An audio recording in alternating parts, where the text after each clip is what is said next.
What exactly is a Shoutcaster's flow?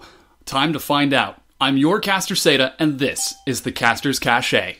Now, as a quick disclaimer, I want to point out that there is a difference between critiquing a cast and critiquing a caster. This episode is focused on the first, though eventually I'll be doing another one on the second. That being said, let's get started. Remember the purpose of a Shoutcaster: to enhance a broadcast. How a specific Shoutcaster does this is what this episode is trying to pin down. After asking around the community, I've narrowed down an enormous list of skills into one basic idea: how a caster holds the audience's attention, what I call his flow. This basic metric is derived from how a caster enhances a broadcast. Now, flow is split into two distinct categories: what a caster says and how a caster says it.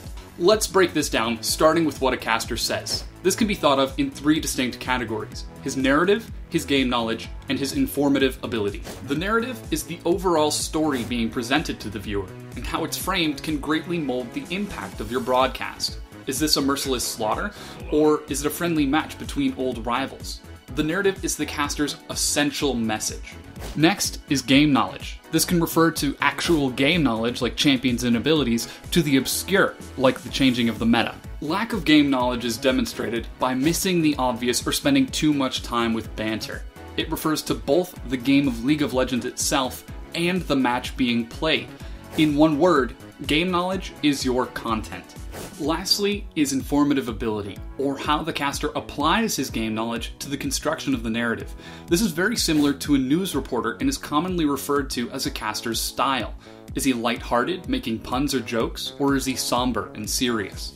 The caster's informative ability is the application of his personality to the knowledge he's providing. It's very similar to a writer or a painter's distinct style or flair. Collectively, these three ideas capture the essence of what a caster says. However, again, this is only half of a caster's flow. The rest of a caster's flow is how they say things. And just like what they say, it can also be broken down into several distinct categories. The first is their voice, followed by their ease of listening, dictation, and lastly, conversation. When I say voice, I'm not talking about the abstract artistic sense of the word. I'm asking myself if I like how they sound, plain and simple. Things like pitch, intonation, and vocal control. Literally asking myself if I like how they sound. After we get how a caster sounds, we can look at how they use their sounds. This refers to the caster's ease of listening. Literally, how easy is it to listen to this caster? In detail, this refers to understanding accent, speaking speed, or even my familiarity with a caster. How much mental capacity do I need to listen to this caster? Would I listen to them do other things beside casting?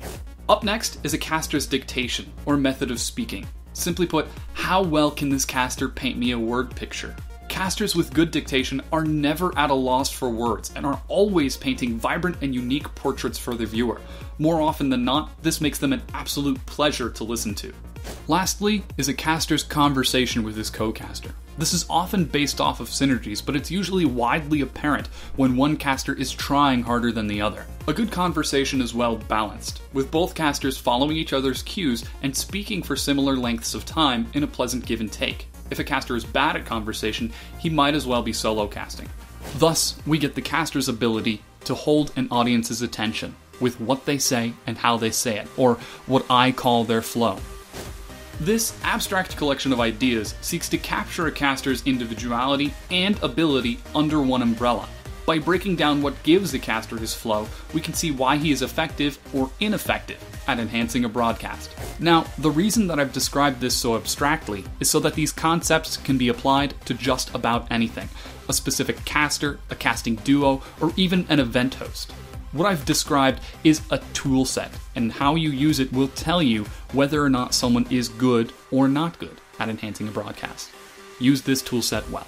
Think you've got flow? Leave me a sample in the comments, and clicking subscribe is almost as satisfying as getting a double kill. Maybe even a triple kill. Definitely not a quadra though. Thanks for watching.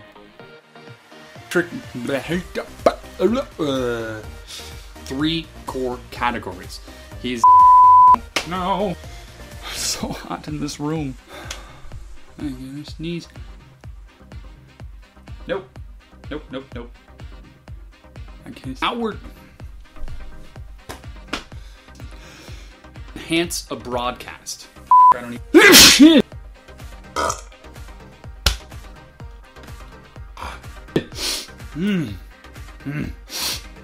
Blah, blah, blah, blah, blah, blah, blah. Let's break this down. Categories: his game knowledge, his narrative, and forgot the last one. Game knowledge.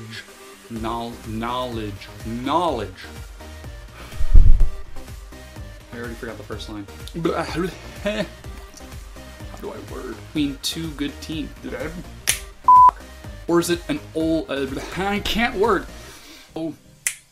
How it's framed can greatly mold. That just sounds weird. Words sound weird now. By missing the obvious, I don't know. Whenever you're in front of a camera, words just don't make sense. One more time.